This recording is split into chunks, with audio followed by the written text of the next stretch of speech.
Nabi Muhammad SAW dalam dakwah dia, Islam dalam prinsipnya, dia membesarkan ataupun melihatkan ataupun memberi keprihatinan kepada isu kontekstual.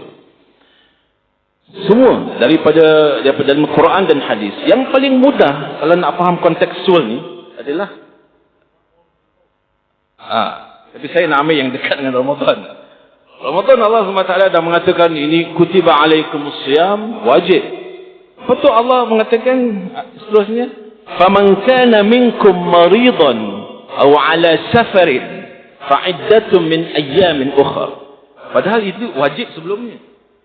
Tapi kenapa Allah SWT berikan keringanan kepada dua jenis kategori yang mana mereka ni boleh tak puasa pada bulan Ramadan, tapi fa'iddatun min ayyamin ukhra, kena ganti.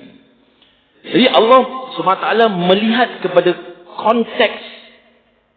konteks satu keadaan yang mana dalam keadaan itu ada dinamakan dalam Islam masyaqqah, kesusahan, keperitan.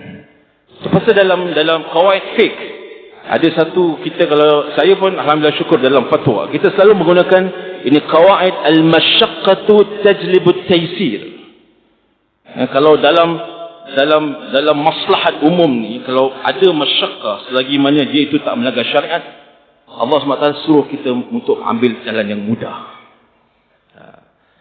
Jadi masyaqqah itu kesusahan. Kalau ada kesusahan, Allah SWT nak beri kita jalan keluar. Itu namanya taysir. Taysir maknanya kemudahan.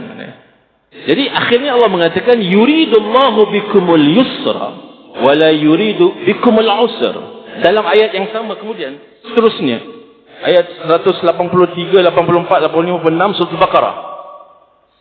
Allah akhirnya nak kita ini semua dapat kemudahan, bukan kesusahan. Itu konteks tu. Rasulullah sallallahu alaihi wasallam juga memberikan konteks yang mengajar kita konteks yang banyak, sehingga dia tidak mau menyusahkan orang-orang Kristian daripada Najran yang menjarahi Nabi. Rasulullah membenarkan orang-orang Kristianisme semayang dalam Masjid Nabawi. Kerana Rasulullah melihat kepada konteks masalah umum.